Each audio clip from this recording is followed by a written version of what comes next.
Call the City of Hawarden regular City Council meeting to order. It is Wednesday, July 12th at 5:30 p.m. Everyone is present except for Councilpersons Robb and Mayor Porter. Agenda item 1A is approval of the June 28, 2023 regular City Council meeting minutes. Do we have a motion for that? Make a motion. Go ahead. We have a motion by John and a second by Patty. All in favor, say aye. Aye. Aye. Any opposed? Motion carries. Agenda item 1A1 is approval of the July 5, 2023 special City Council meeting minutes. So moved. We have a motion by John. Do we have a second? Second. Second by Patty. All in favor, say aye. Aye. Any opposed? Motion carries. Agenda item 1B is approval of the July 12th, 2023 claims for payment. We will start to my left with Patty. I have no questions. John? None, thank you. Monty? Nope. Do we have a motion? I make a motion. Motion by Patty. Do we have a second? Second. Seconded by John. All in favor, say aye. Aye. Aye. Any opposed? Yep. Motion passes 3-1. Agenda item 1C is open business from the community. Seeing none, we will move on. There will not be a mayor's report tonight, but we'll start with staff reports with Jacob, please. Nothing to report. Travis? Avenue L update. Obviously, the last week the rain has slowed the progress on Avenue L. And with that, I'd just like to explain they're waiting on a dry window to tear the asphalt off and start on that removal of the layer, and then packing, grading, packing, and then a roll test. So they don't want to take too much off, and then with this rain, they're stuck. They almost have to take the wet stuff off and bring dry back in. So they're kind of holding off and do 2 blocks at a time. So right now they have 11th Street or 10th Street to 12th Street asphalt tore off, and that's kind of ready to be graded and packed, and then the roll test, and then they'll get that rock on top like they did from 16th to 20th Street. Then once that rock is on there, it's kind of ready to go. So you see no work being done from 16th to 20th Street. It's because they're finishing up the south half so they can do one continuous pour from 20th to 10th Street. That makes So, sense. and we're still looking at the end of July, early August, with the rain. It's just going to push us back a little bit. So once that straight pour is done, then they'll move right into the intersection radiuses, driveways, sidewalks, and then the cleanup. So the water levels in the reservoirs, they do continue to rise some. We don't believe we're in a position to change our restrictions yet, because it takes so long for you get 5 inches in the last couple of weeks, but it takes time for it to get down to the reservoir. So rains are a blessing, so we'll continue to monitor and hopefully bring this back next month. Crazy Days, which was renamed Crazy Nights, is July 20th. So we'll shut down Central Avenue from 7th to 10th Street, temporary, from about 3:30 to 7 while they have that event. There'll be farmers market, yard games, mini golf, bounce houses, I believe a band or music of some sort down there too. So we will get that posted as many media outlets as we can to let everybody know that the street will be closed down and all the events will be going on. That's all I have. Okay. Wanda? Just a couple items, just to remind everybody that the election info for the November 7th election is available if they would want to take out papers. We have 2 council positions, and the mayor's position is open. And also for the hospital board, there are 3 trustees whose positions expire at the end of the year. The fire department was able to purchase 2 trucks in replacement that they had talked with council about earlier this year. They're pretty excited about them. They are white. They are not red. According to the fire department, the white trucks are considerably less expensive than a red truck. So, yeah, I didn't know that either. Learn something. Yeah. That's all I have. Okay. Jenny? Nothing, thanks. Corey? Nothing. Carol?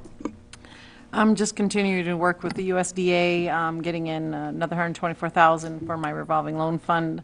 I did have another request this week for another $65,000 for a new business that's going to purchase a building on Main Street, which will be super nice. Just working with that. The Enhanced Rural Iowa and the Enrich Rural Iowa grants are now opening up, so we'll have some projects going there. So pretty much that's been the busiest thing, is just getting all the new opportunities filed for. Okay. Agenda item 2C is council comments. I don't have any. Okay, we will move on to other agenda items. Number 3 is Resolution 2023-55, amending the community center schedule of fees for the city of Hawarden. Wanda? So this is what we discussed at the last regular council meeting was increasing the fees for the community center to bring it up to where other communities are, and have not, from my understanding, have not changed that pricing since the community center was built in 2004. In your packet, we have the information. Currently, we're charging a difference between resident and non-residents, $300 for resident and $400 for non-resident to use our community center. I'm proposing that we break that out differently and charge according to the type of event. So weddings, because they are typically longer than just an afternoon or anything like that, I propose that we change that rent to $1,000 with the deposit being $500. Corporate and social events on weekdays and Sundays would be $400.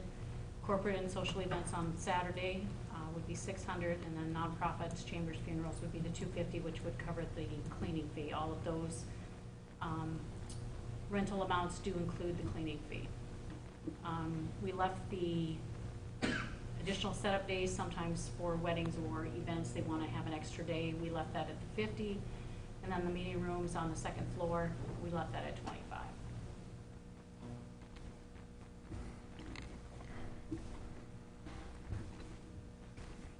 So moved. We have a motion by John. Do we have a second? Second. Seconded by Patty. Roll call vote, please. Harvey? No. Anderson? Aye. Olson? Aye. Feldhecker? Aye. Motion carries 3-1. Agenda item 4 is Resolution 2023-56, a resolution of intent to dispose of an interest in real property generally referred to as out of Lot A in McKee's Addition. Wanda or Carol? This resolution just sets the public hearing for the next time. I think, unless you want me to go into detail, we'll do that on the next step. Okay. This one is just setting the public hearing for 2 weeks from today to be able to sell the property or be able to do the bid process. Okay. Do we have a motion for that? So moved. Moved by John. Do we have a second? I'll second it. Seconded by Patty. Roll call vote, please. Feldhecker? Aye. Anderson? Aye. Olson? Aye. Harvey? Motion carries 3-1. Agenda item 5 is discussion on the sealed bid terms for out of Lot A in McKee's Addition property. So the public notice that will need to go into the paper outlines what those terms are. When we had this discussion a couple council meetings ago, we have not decided whether we sell the property with the understanding, like we typically have done, that they have to build on it, or we sell it and we make no make no criteria that they have to build on it. Looking for that, plus the minimum, if we're going to do a sealed bid, what the minimum sealed bid price will be in your packet. I told you that the realtors were ranging anywhere from $25,000 to $45,000. It's quite a range, and they had a very difficult time pricing this piece of property because it is very unique.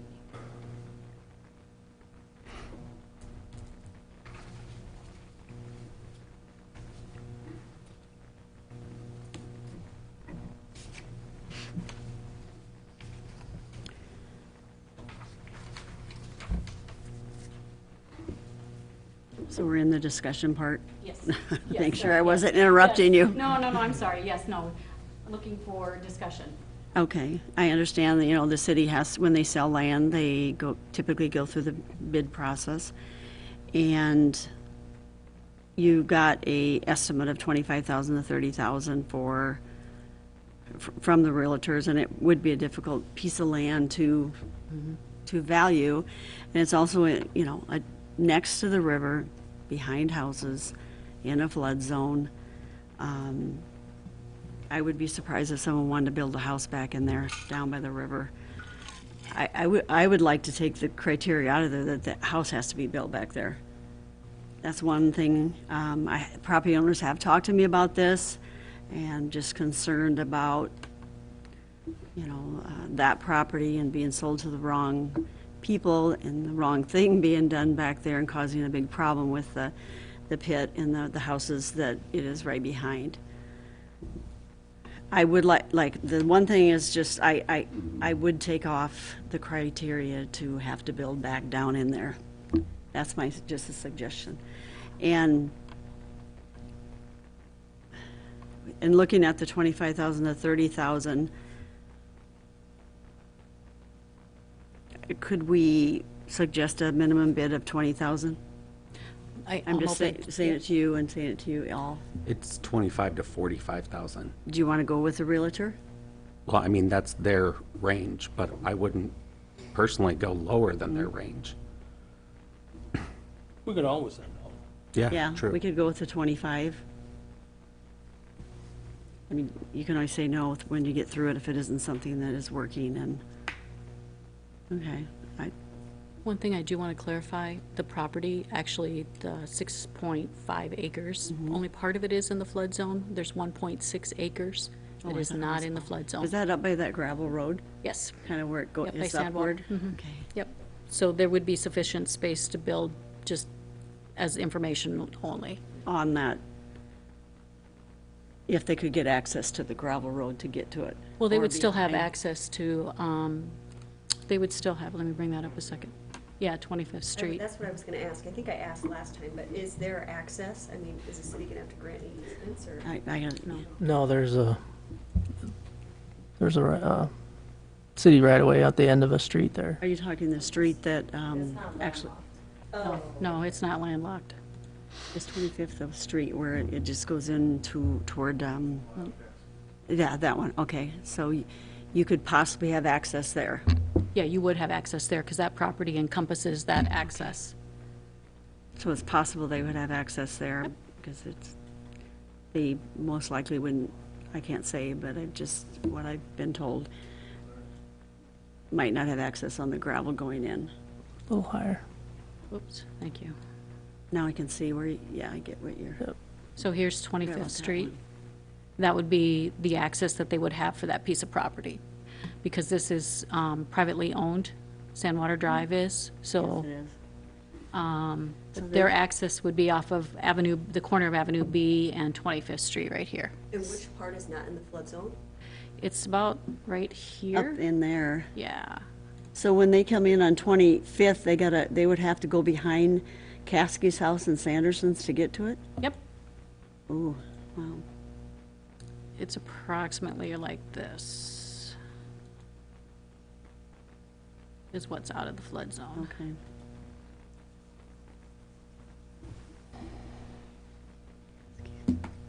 And that's purely informational as far as the Oh, flood yeah, zone. estimate. Because they could build up the lot and take it out of the flood zone at any Good point. reason. It's not, Yep. flood, Do we want to separate out that piece for a building, or do you want to sell it all together? I would sell it all together, because otherwise, if you don't, you're going to have property that's landlocked. That would be my recommendation, is sell it as is. Otherwise, we're going to have to do some legal work with that to split that Then and they wouldn't be surveys. able to drive in, you mean? Yeah. Oh, okay. I just trying to figure that out. Let me make it a little bit bigger. Okay. There you go, sorry. 'Cause that helps.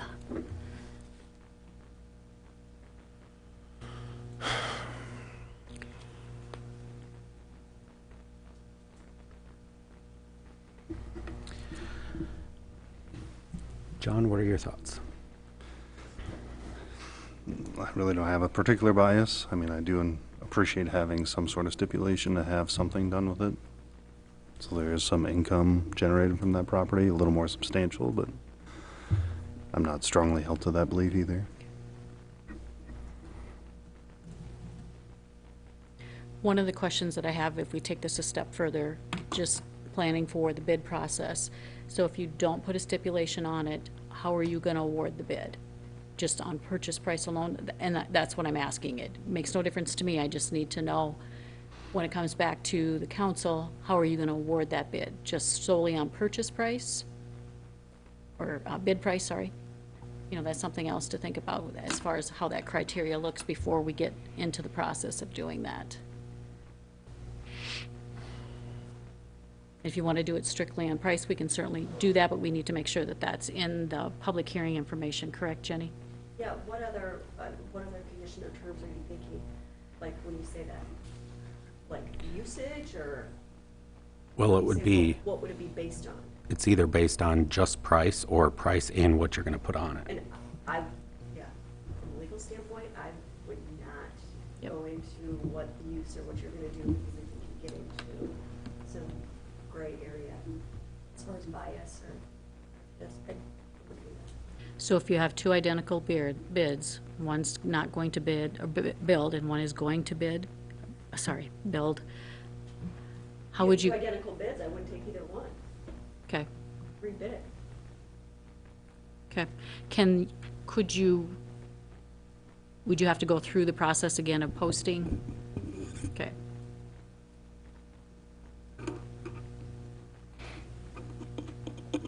We don't have to sell it. I mean, Right. we own it. We can just say, no, none of these bids are acceptable. Are you gonna, are the owner, or whoever bids, are they gonna be required to build a house back in there? That's the debate. That's the that's what I'm debate. asking, That's because I what- need to yeah. have that in the bid form. If I was one of the homeowners on the perimeter wanting to buy that for myself, I would want not to have that, Right. because I wouldn't want a second house or second property to deal with, but yeah, I'm okay with bid price alone. Is there even the infrastructure to build back there as far as? Yeah. Yes, You'd have to extend it back there, yeah. right.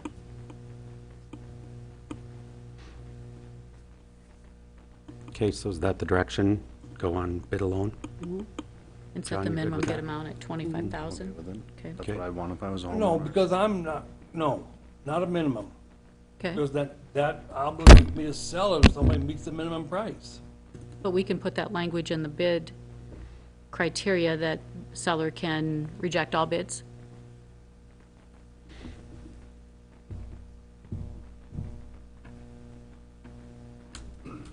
If you're asking me, No, I'm yes. waiting for Jenny to give an Yeah. opinion. Yeah, I mean, you can do that. Yeah, mean, usually if they it- have it in it. If we don't get any bids, then it doesn't sell. If we don't get any bids that are what we consider to be fair market value, then we Right. don't sell. Right.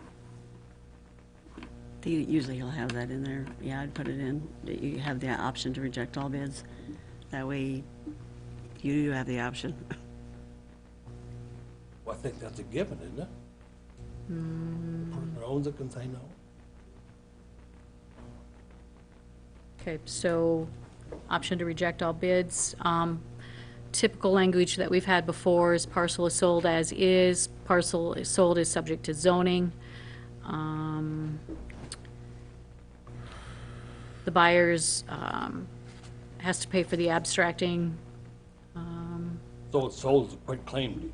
correct. Correct.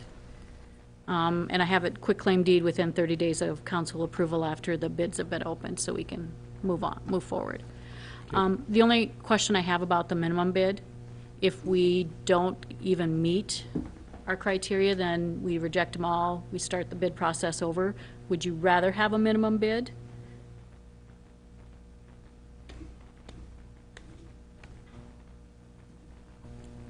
I got one no. What we think the property is worth is now part of a public record. Okay, right, exactly. So, like Jenny said, I don't know if we want to commit ourselves to Okay. accepting all offers of $25,000. Okay. You know, I may decide that it's worth more than that. Okay. Okay. Also, does the council feel, is that all right? I'm okay with that. Okay. Jenny, before the public notice goes, we'll sit down with you and get that ready to go. Okay. Is there any other criteria that you want for this piece of property? First right of refusal, would we want that? Or first option to purchase it back, do we want it? Because if they're not going to build, it doesn't really matter if that's not one of your criteria. Okay, I just want to make sure.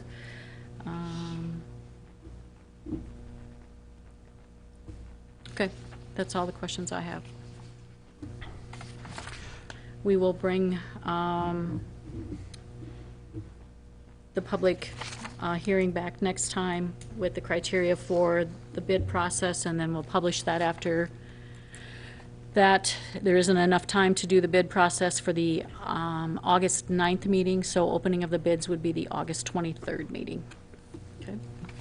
Thank Okay. you. Agenda item number 6 is Resolution 2023-57, setting a public hearing for plans and specifications for the proposed form of a contract and estimate of cost for the construction of the 7th Street substation. This is for the bidding for the general contractor that'll do all the work at the substation, 7th Street substation. We'll set the public hearing for August 23rd. Bid opening will be August 15th. That'll give DGR a few days to go through those bid tabs and recommend a award. Okay. Any questions on that? No, I make a motion to approve. Motion by Patty. Do we have a second? Well, second. Seconded by John. Roll call vote, please. Anderson, Aye. Olson, Aye. Harvey, No, Feldhacker. Aye. Motion carries 3-1. Agenda item 7 is Resolution 2023-58 to fix a date for a public hearing on the proposal to issue hospital revenue bonds or notes in one or more series in a principal amount not to exceed $360,000 for the propose of financing capital improvement projects for the benefit of Hawarden Regional Healthcare. Jason?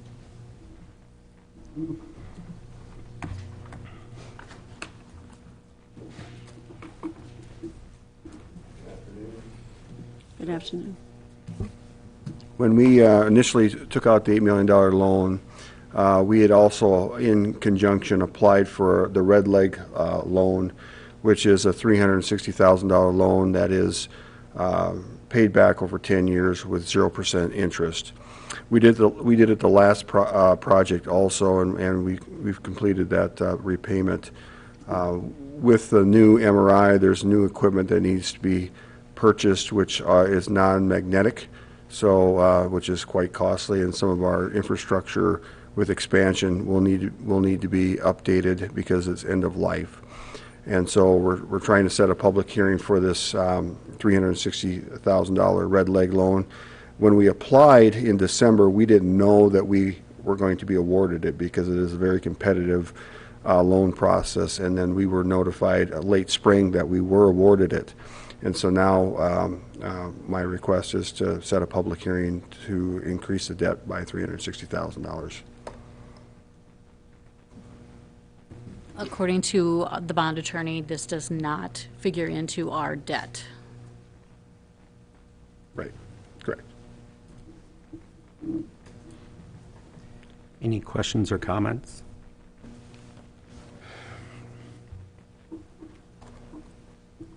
So moved. We have a motion by John. Do we have a second? Second. Seconded by Patty. Roll call vote, please. Anderson, Aye. Feldhacker, Aye. Olson, Aye. Harvey. no.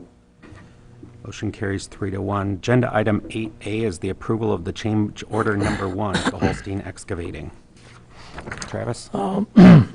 During construction, we were tearing out the storm sewer next to the hospital, and we found two 8-inch pipes that were draining into the old existing storm sewer.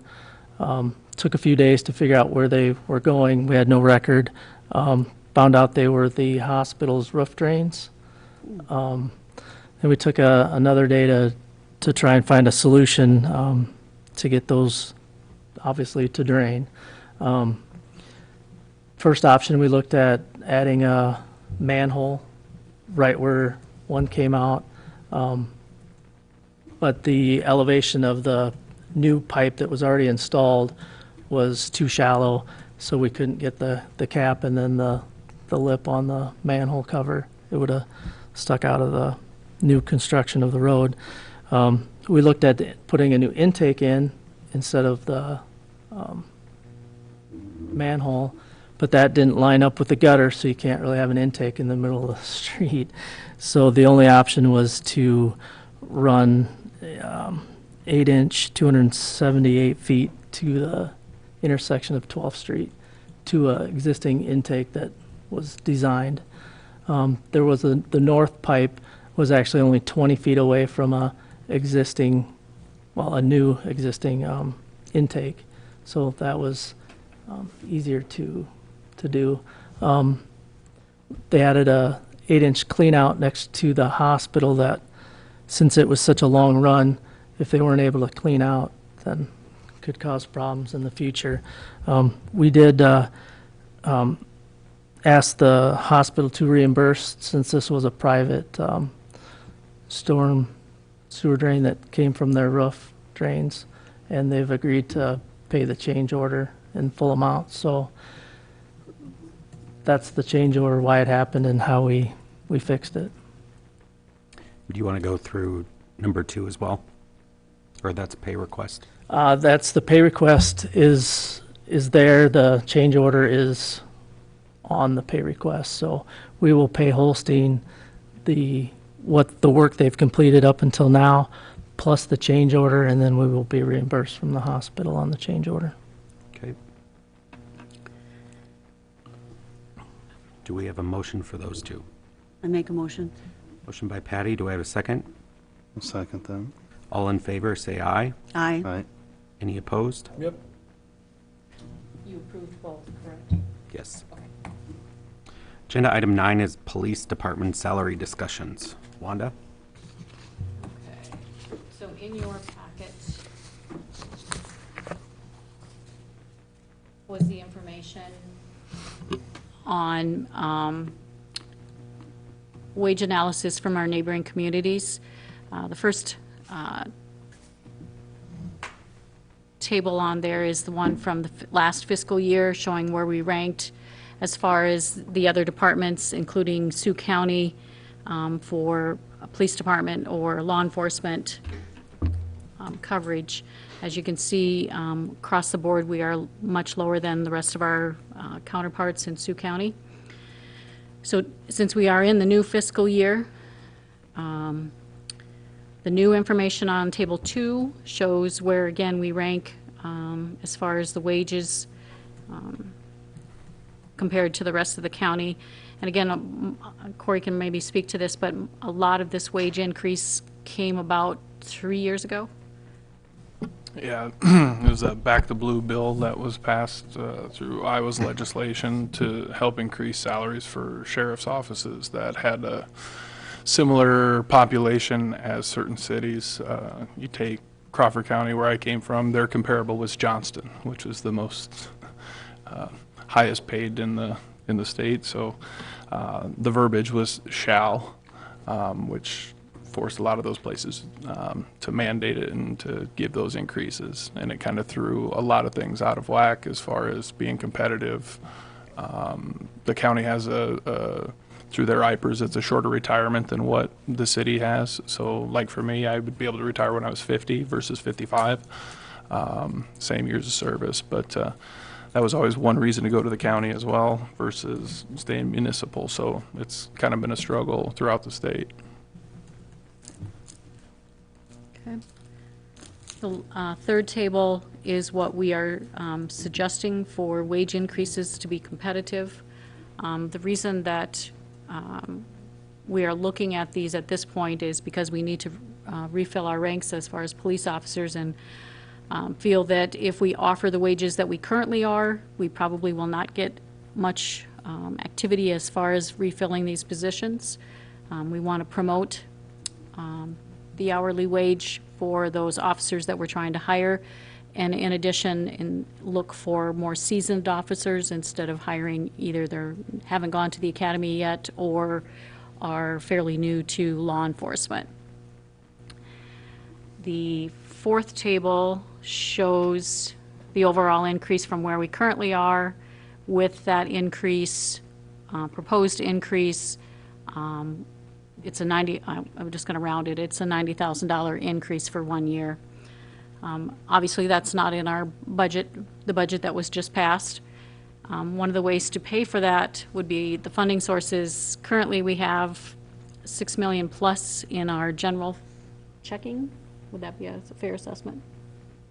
No, it's just over 5 right now. Okay. So we would have, right now we're earning 1.45 daily on that account. So annually that amount is $43,500. But since the interest rates on CDs have come up substantially, we have invested, taken some of that money and invested it in a laddered approach on the CDs, taking out a 6-month, a 12-month, and an 18-month CD. And then when the 6-month comes due, we'll go back to purchasing another 18-month and keeping that ladder out there as long as the rates are substantially more than what the money market account is. So with that amount, the $135,100 would be the increased amount that we would receive for having that investment, which would cover what we're projecting for the police salaries. Questions, thoughts? I would bring back a resolution next time after discussion today to find out where you want to go with that. This is just to give us an idea so we can start putting the help wanted ads out there with that dollar amount or the per hour wage. First of all, I don't see where, even though Hawarden is in Sioux County, I don't believe Hawarden can be compared to Sioux Center or City or Rock Valley. Sioux Center has tripled the population, they have a college, they have a significant business environment. Orange City's double the population, they have a college, significant business environment. Rock Valley, huge business environment, which would require more of a police department and so on. So I can't see, I don't feel we need to be comparing to those cities. That's my opinion. The last 2 officers, and I sat in on exit interviews for them, pay was the discussion, and they were getting poached by some of those communities or the county. So This amounts to a 40% increase in salary.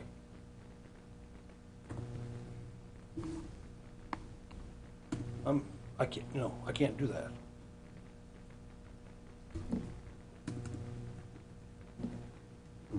So are you suggesting we leave it where it is, or do you have another suggestion?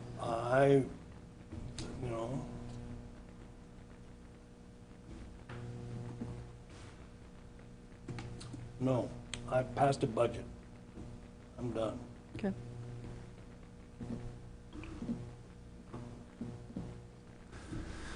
I guess we should have thought about that at budget time. Kind of like the other 5% we tucked on.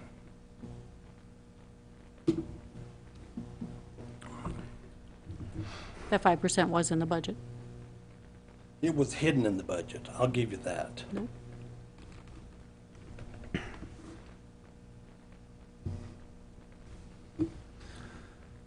Yeah, I guess I would share some of Patty's concerns with.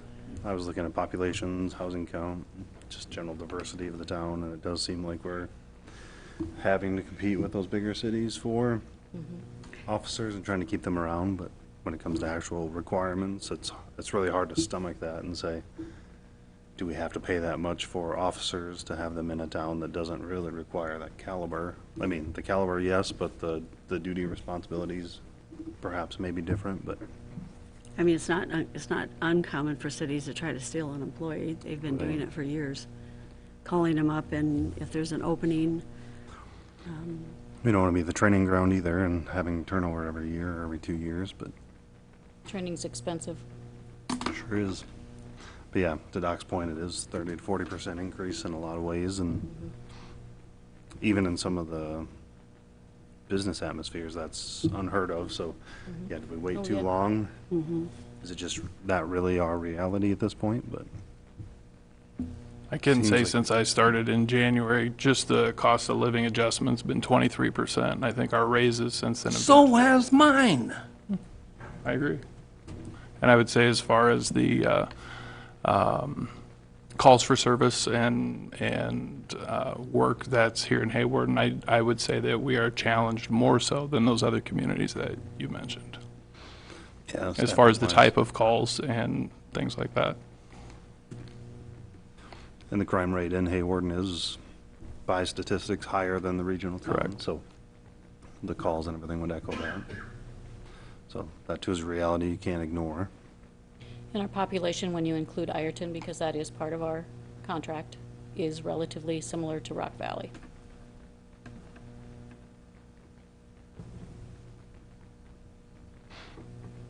In population. Only, yeah. Do we have anybody going to Rock Valley? Are they poaching our officers? I wouldn't say that they're poaching. I mean, it's not that they're actually. poaching. It's very lucrative when you're, making $26 an hour and you take one of our officers who just left and got a $12 an hour raise with no experience. That's very hard to keep them here. Yeah. But Well, we haven't had anyone leave Rock Valley, have we? No.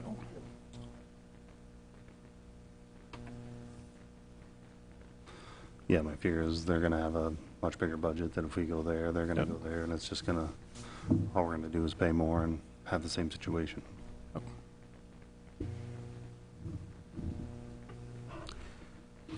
So what direction do we give the staff on this? Come back with something else? Or what? Well, I can't go for the 40%. I just don't think we're being realistic in this town. That's no, I mean, with that type of budget or cost they're given.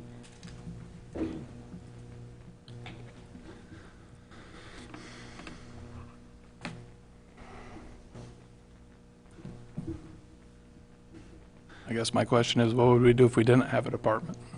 I was gonna say, Hull is the closest population comparison. Rock Rapids, Yeah. And both of those just contract with the county. Right. yeah. I mean, is that the future? Because that's the environment we're. Happened in Harlan. Yeah. We there Happened for in the Harlan? officers. Yeah. And could there be, and I don't know, Cory, if this is possible or not, could there be a hybrid of the two? Oh, you're gonna pay more than those wages that are posted there for, like, the sheriff's office to contract, No, if that's what you're you asking. won't. No, I talked to the county Oh. attorney about it, and you won't once you factor in vehicles, once you factor in insurance, once you factor in benefits. Per officer, yeah, they're gonna be making more, but once you factor in those other expenses, and I'm just saying, is that if the spots can't be filled, you can't. Sure. Right. You have to have a police You department. have to have something. So you think, so are you feeling the spots aren't gonna, the police officer positions aren't gonna get filled? We've had very little answer to anything. I've gone to the colleges, put things out there where these kids are going to school to be police officers, and they're not. They'd rather wait in line for a job that's paying a lot more in this area, and that's just the unfortunate circumstance we're in. I think law enforcement in general is down. Oh, it's a statewide issue. When you throw in- So what? So maybe like, why does the county need so many officers? Are they just having retirements, or what? Where are their officers going? Yeah, they've had a few things, a couple of retirements come up, and then obviously Jamie moving into the sheriff's position, that created another void there. They But yeah. created a couple positions. Yeah, too they that weren't created there 2 before. more additional positions on top of that, so that would be the last 3 that were hired would be for Jamie and the other 2 positions that were created. Yeah. So we've advertised in a wide area, We've gone to the college. I personally went down to Western Iowa Tech, which we usually have a great relationship with, and as far as getting candidates and things like that. And I haven't had a single one. I had 2 people lined up to, fill 2 of our vacancies, and both of them ended up going elsewhere. One to Sioux Center, one to the Iowa State Patrol. And they were both Hawarden people, and you hate to see them leave, but. That's what we're looking for. Is we're looking for longevity. I think that's what we need here. Other than me, having Officer Danielson not even a year on. I mean, that's our experience. That's the next senior officer. So it makes it difficult to do a lot of things. Do you still have ads out there, or however you're doing it? Yeah, everything. It's everything is still out there trying to do better. We wanted to put out an advertisement because there was a lot of talk in the law enforcement arena when like Sioux County put theirs out here recently, and you were getting people that never even thought about being police officers, considering to do that. So we thought if we had some sort of restructure in our pay, that it might be more of an incentive for somebody who never thought of, even getting into law enforcement to do it. So that was just kind of where we were sitting on that as well, hoping to get someone else. Plus, we thought that there might be somebody that is a sergeant somewhere else that's looking for a different place to relocate to, or somebody with some experience that wants to be a sergeant or move up, to apply and to do that. And I don't want to say poach, but we wouldn't mind getting some other officers that are already certified. So. If they don't have any college training, it's going to cost $10,000 just right off the top to send one person to the academy. And then if they leave, you can try to do a contract, but that's about good luck. There's a lot of people getting out of those contracts to repay any of that. They are? Oh, yeah. Really? They have for years. I guess I've done some they paid back, or the city that they went to paid it, or. Sometimes, yeah. But.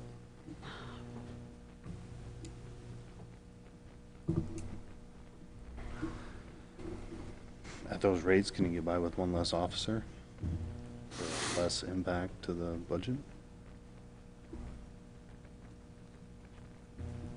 I mean, it's anything's possible. So- It's not probably the most practical. There's a lot of agencies that have a smaller population than us that have had 5 or 6 officers for a lot longer than we have. This is relatively new, and our caseload is, if I could explain everything that goes on, a lot of it I can't, but I mean, Wanda can attest to it. Our time is very limited on way bigger cases than what people realize.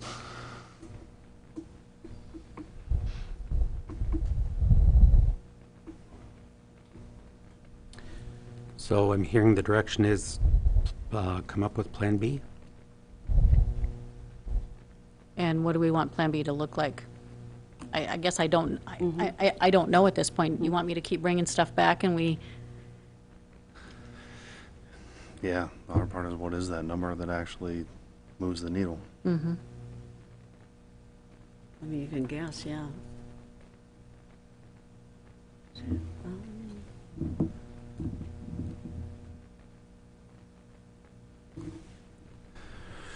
The reality is we're in this situation. Yeah. I'm just trying to look at those.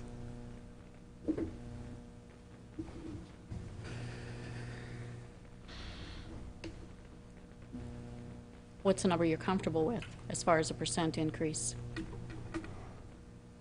Well, they'd get the 5%, right? And then something beyond that, right? The ones that are up there right now are what they currently have.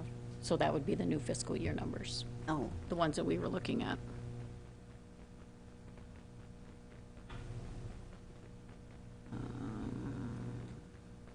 Yeah. I'm just thinking, if we raise them and don't get it, then what? If we raise rates somewhat and we still don't get anybody to apply, then what? Then we're probably forced to look at Something hybrid, that, hybrid with the county.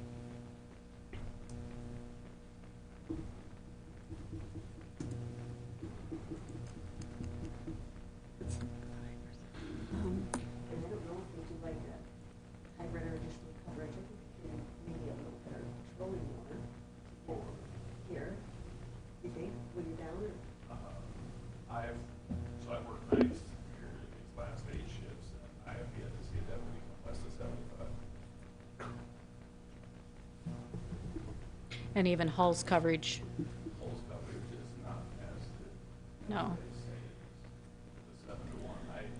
They claimed when they talked to Ireton that they were gonna have, 4 deputies out all the time or whatever. I can tell you that on Monday, there was 1 deputy out from 2 a.m. To cover the entire county. Well, one thing I do know, I don't want to have the county be our police department. And number 2, I want the Hawarden Police Department to exist, and I can tell you the community would too. And so I'm trying to sort this out. And then I think 40% is too high.